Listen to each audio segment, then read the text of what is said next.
the exact one. And the picture above that, that's a huge hovercraft? Oh, yes, yeah, I forgot. 今回の動画は、一つ前の動画からの抜粋です。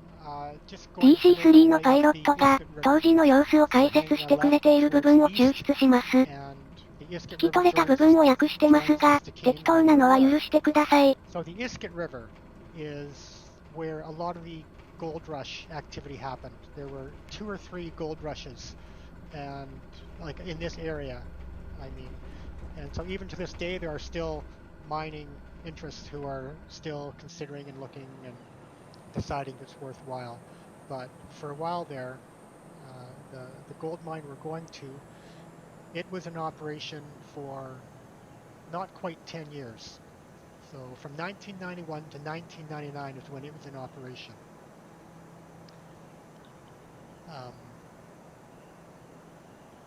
So that's where we're heading. So you brought up the subject of the hovercraft. So the gold mine owned that hovercraft. So they would use it to transport their bags. I wouldn't quite call them bags of gold, because you'll see the bags in a second. I'm going to post another photo. They're like 3,000-pound big huge bags, but they were called gold concentrate. So it's rock that the final step. They couldn't quite get. There were still remnants of gold in that ore, and so they sent it away to Japan to be processed. But before they did that, they actually also did produce gold bars right on site. These were not terribly pure. They were a semi-pure alloy of gold and silver. Probably about 70-75% gold, and then the rest silver and maybe some other elements. So, but as you can imagine, it's a lot easier and cost-effective to transfer a 40-pound bar of mostly gold versus umpteen thousands bags of 3,000-pound, basically gravel, crushed rock. I also heard that they lost a whole load on a DC-3 and then the pilot retired shortly after. What do you mean lost the load? Oh. Well. I'm sure he retired out of shame. Yeah, I think he flies a lot of flight sim nowadays, though. Sorry, I don't understand. You mean that a shipment of gold went missing? Yeah, it was a white and red DC-3. The pilot flying got away with it, and then he retired shortly after. Okay, I'm only a little bit. I'm just. I'm only just a little bit slow on the uptake there. Sure, you are. It was a long setup, man. But it sounds. No, but the thing is, there were the reason why when you said a DC-3 was lost or a shipment was lost, my mind was on other things. I guess I can bring it up now, is the fact that during that 10-year period, there were 8 plane crashes, basically all from at the mine or to do with the mine. So, it's pretty much. You were a part of hiding them, weren't you? Pretty much. Well. You were part of. I did my best not to contribute to that number. Yeah. Yeah, no, there were 8 plane crashes. Most of them had to do with transporting the exact same things I was doing was the gold concentrate, the big bags of gravel and rock. But yeah, some of them were pretty minor, like one just went off the side of the runway, maybe 2 in fact did. One might have crashed on landing, or one had a fire. But there were 2 very serious ones that involved fatalities, and those were sad to hear. And they were both with aircraft. One of them I flew, and one was a DC-4 with the other company that I mentioned. So it's kind of sad to hear that. Pardon? Were they people you knew? Yeah. Wow, it's unfortunate. I'm sorry to hear that. Mm-hmm. Well, I mean, it was a number of years afterwards. I was there in '93 and '94, and I think one happened in 96 or maybe 98. So, I mean, some time had passed, but, you know, I still sad to hear. Anyway, we're actually getting close. We're getting close to the mine. So we're approaching kind of a little bit of a gap between two hills on one side and one on the left on the other side. The airport is going to be just beyond that. Landing gear. And Landing gear. I'm going to fly over top of it Landing just gear. so you guys can see where it is, but you guys can Landing go gear. around and loop in Landing gear. or hug Landing the gear. hill and turn the Landing right. gear. You know, Landing we're basically on gear. a right base right now, but I'm going to go overhead just to point out where it is. You'll see it anyway. You come in which any fashion you want. It's a long runway. There's no issue about length, so it's basically just on the right-hand side once you clear the gap between those hills, and it's to the right.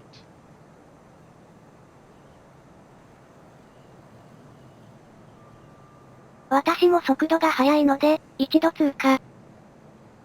Oh yeah, there it is. Well, what's the name of that mine? Okay, so it's called the place we're at. It's Snip Gold Mine? Is that what it is?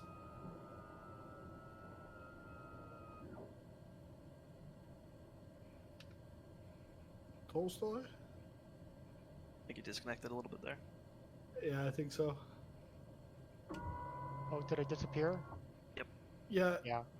Well, Waldo was just asking which Oh, God. mine is it? The name of it? Oh, you must have cut out. Yeah, or I cut out. Sorry, it's the Kaminko owned it, and it's called the Snip mine Okay. at Bronson Creek. Well, I pulled out the notes, so I said Snip Gold Mine, but then I just wanted to make sure it was the right one. Oh, yeah, no, that's it. Oh, good for you. Thank you for being the backup there, Sizzling. Yeah, no problem.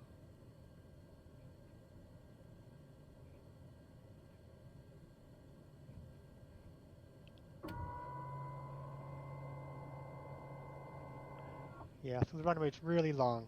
No issue on length at all. There's a bit of a hump in the middle, which I missed, which I don't remember, but anyway, it's here. Yeah.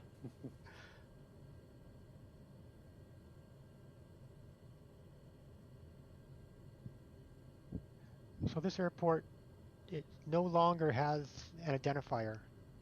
It used to, but I guess because it hasn't been in operation for 20 years, you know, the mine has not been in operation for 20 years. They've reused the identifier somewhere else in Canada.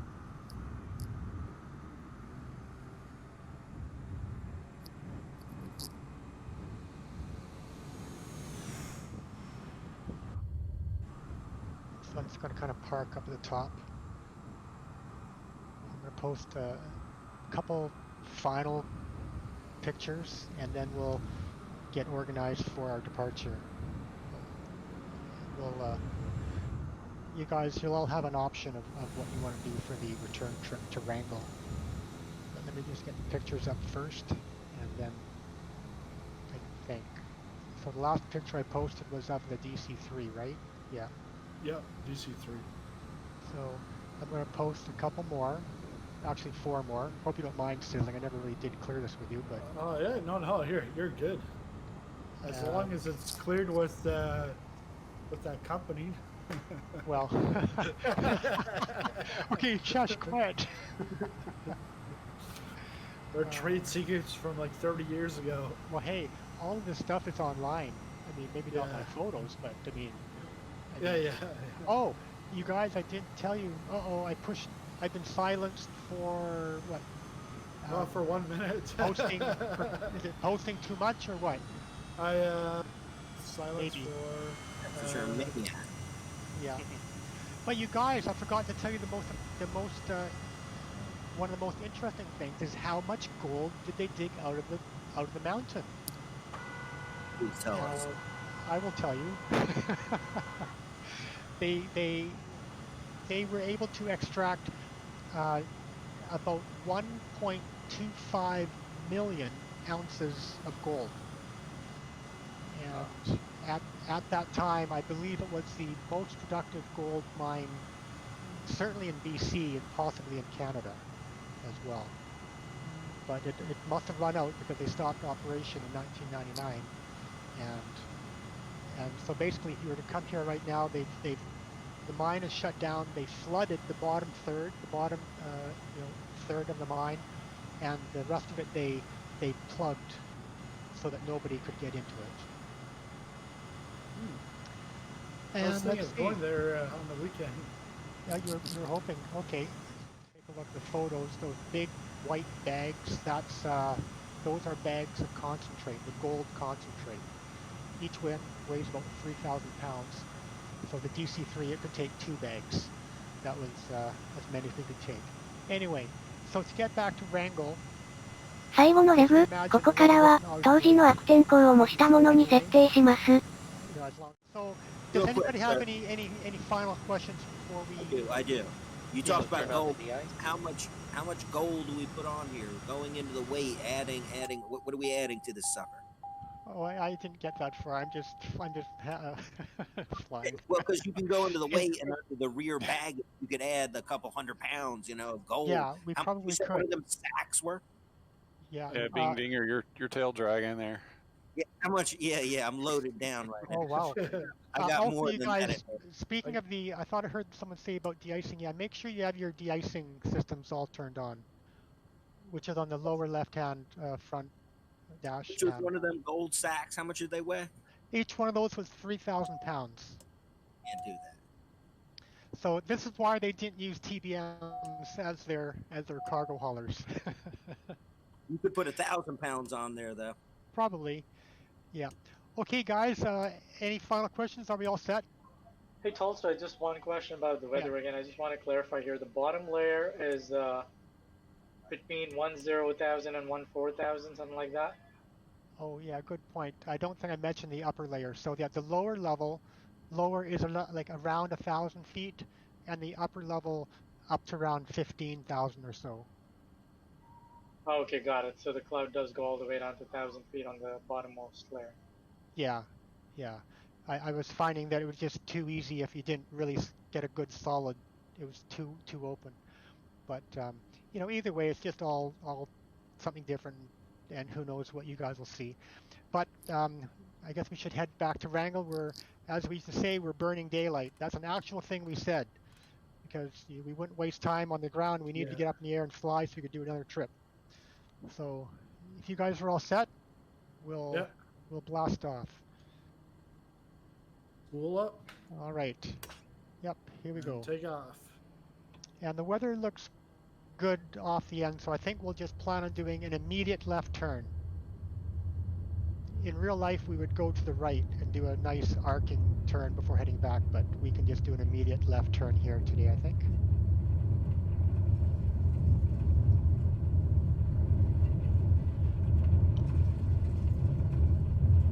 And banking to the left. And you guys, one thing I didn't mention is we should bring our speed back on this flight. Like probably not more than 200 knots, somewhere between 150 and 200 knots.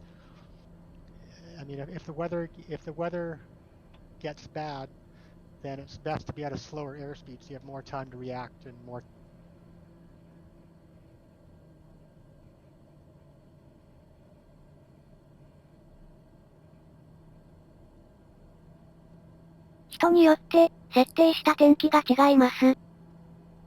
I've got thick clouds, like low, so I'm just following all the call names, all the call signs. Oh, it's a soup out here, baby. This is no good. How thick is it for you guys? That's like foggy for me. Yeah. See, mine's fairly clear, but I can see the fog coming up very, very soon. So you're probably for some reason in it already, and I'm not, but I will be shortly. So anyway, if it comes to it, just hit your escape, or pause it and increase the weather if it gets to be too much.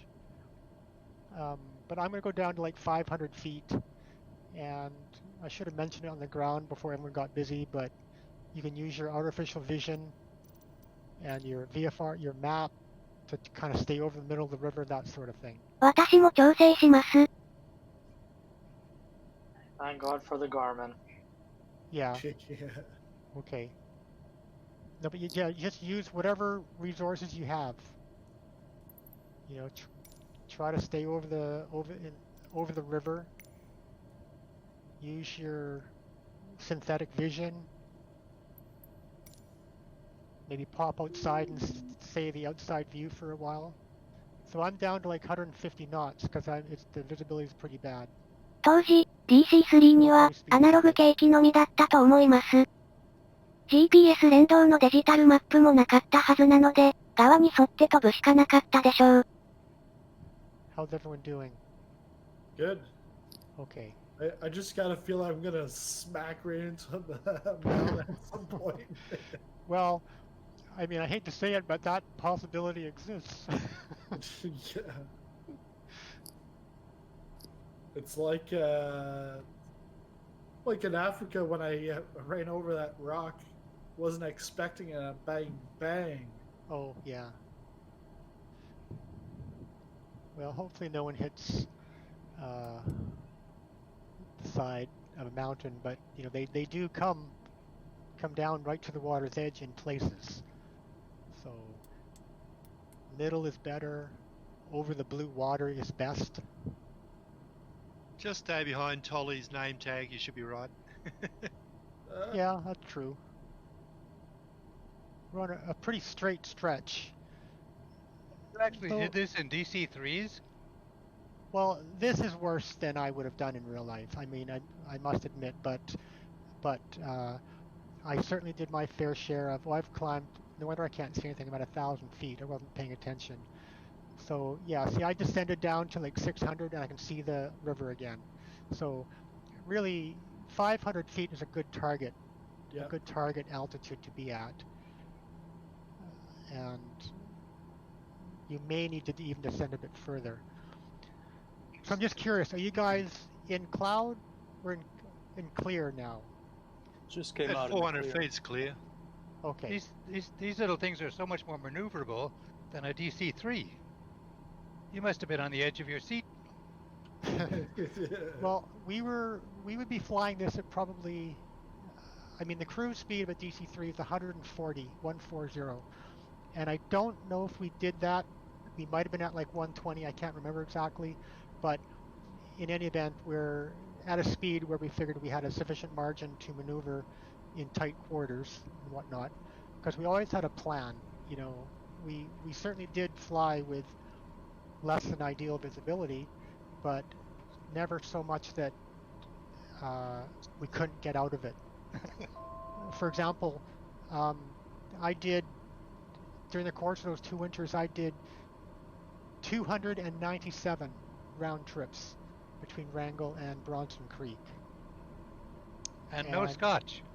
At the end of the day, actually, I don't remember having anything to drink at the mine, because sometimes we stayed overnight at the mine and sometimes we stayed overnight in Wrangell, in the town.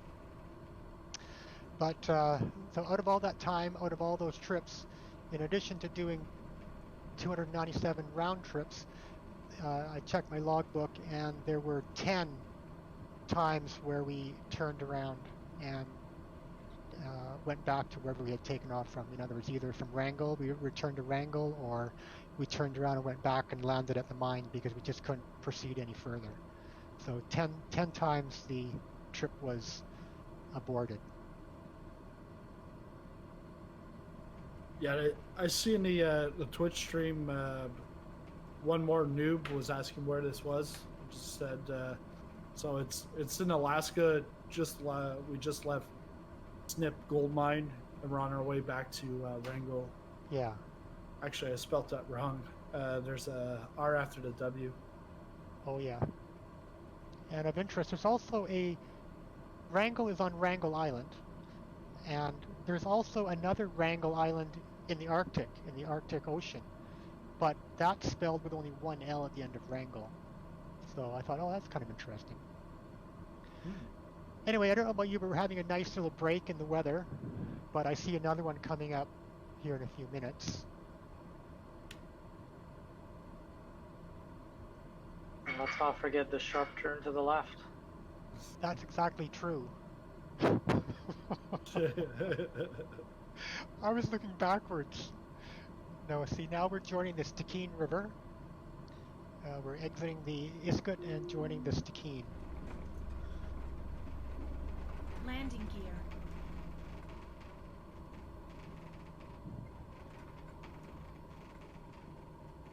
You see, that's why you can't lose concentration when you're doing this kind of flying.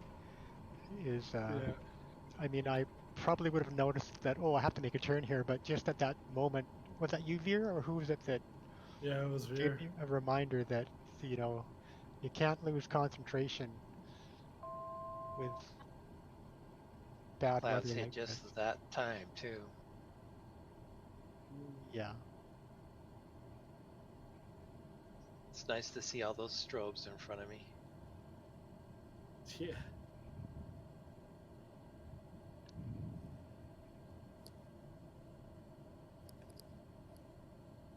So I'm actually going faster than I planned, but you guys are keeping up nicely, so I think we might just keep on going. Now I'm getting kind of low visibility here. I'm gonna start. That's where we have to turn.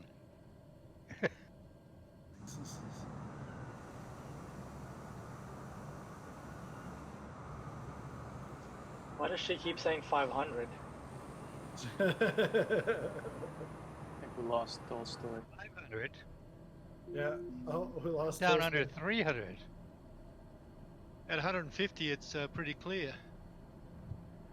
Well, it does tend to get better. Am I back? Yep. It does tend to get better lower, but of course, that does involve danger. Coverage option, boy, that's the difference between day and night. Is it? Percent of that, yeah, it changes the whole thing, you know. When you said before 45, we were like, oh, come on, dude. But 45 is plenty. Yeah, you guys, just so you know, when I first tried to develop, well, what am I going to do here? I had it at 100% because I didn't know what these settings would involve, and I must have done this trip at least twice in full bore fog. It wasn't fun. I thought, no, I can't ask people to do that. That's ridiculous. That's no fun. So I tried to tweak it where it kind of came and went a little bit. So just to give you an idea. Yeah, I'm hanging out here about 300 feet, and it's oh, it's opening up though. Well, good. Now I'm in the total clear. I hope that's the same for you guys. Yeah, I'm just heading into it. So we're really on the home stretch. We just have another couple of bends to do, and we'll make our way to Wrangel. But it looks like there's at least one more snow squall up ahead.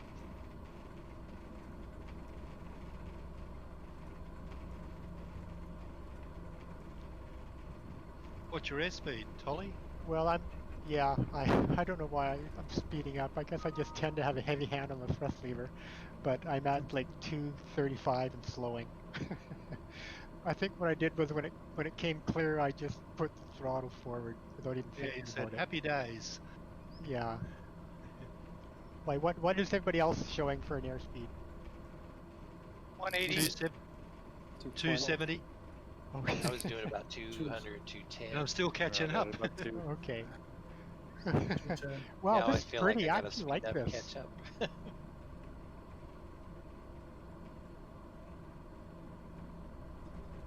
up. It has a different look about it in winter, doesn't it?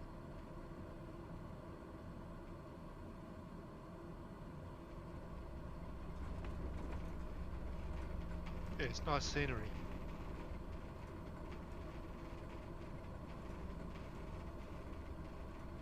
Landing gear. Landing gear. makes it a really scary looking adventure for anyone who's a real pilot. Yeah. Yeah, well, it was. We didn't kind of do these things lightly without, really giving it some thought. But on the other hand, no regard to life and limb at all. Oh no, we had several limbs of our own to take care of and lives, so we, like I said, we turned back. I personally turned back 10 times because it just got to be. It looked like it was gonna be too bad, too much. Yep, exactly. And back there, did you have much coverage for like ATC? Like none whatsoever. None. So if anything happened, you're SOL. Well, the mine, between mine, the staff at the mine, okay, and the handlers in Wrangell, they would know when we were leaving and when we were due to arrive. Okay. So we would be relying on them. Yeah, it's getting pretty bad here for me. I'm fairly low, and I'm having to look outside. Yeah, you would have had a SAR watch running though, wouldn't you, Tolly? Oh yeah, no, we had, and we would have had our timing going. We would have had, after having done this trip many times in good visibility, we're also fairly confident of recognizing where we were as well. Oops, I see a bit of a hill coming up. No. But yeah, no, it's not something we wanted to do every single time, that's for sure.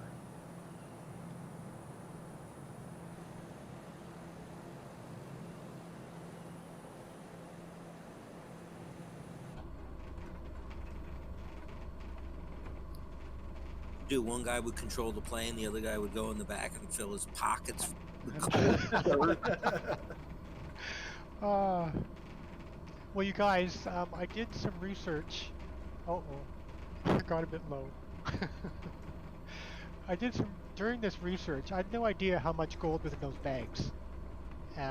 But in doing the research, it looked like there was probably, believe it or not, about 1 ounce of gold, maybe even less, in each one of those 3,000 pounds of dirt, of rock. Yeah. Which at first I thought that's crazy. I can't even believe they would do all that work for that. Yeah. I know it's similar to that. Then I read another article, and that's where I learned that they actually processed gold bars right there on site. And then it made a bit more sense that probably 70% of their gold they process right on site with their various methods of extracting gold. And so it was just the residual rock and whatnot where they still knew there was gold in them dar hills, so to speak.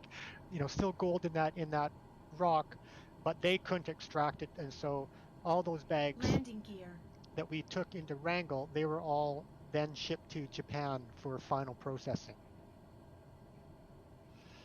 I hope the weather is better at Wrangell, right? Yeah.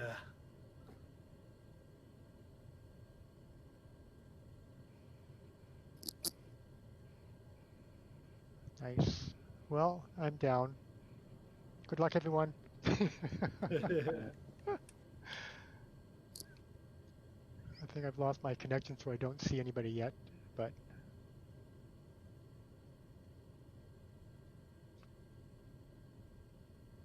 Barely made it in, but I made it in.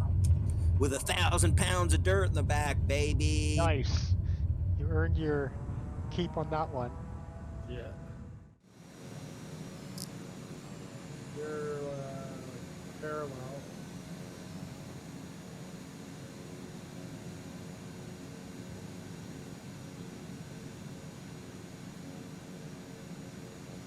yeah, that was a good flight there, Tolstoy. Well, thank you. I hope everyone enjoyed it. It was a little bit of something, hopefully for everyone. Yeah, thanks, Tolstoy. Thank you, Did Tolstoy. you use the autopilot? Obviously not in that last part. No, I mean it was quite challenging. No, seriously, thank you. This was wonderful. Yep. You did awesome.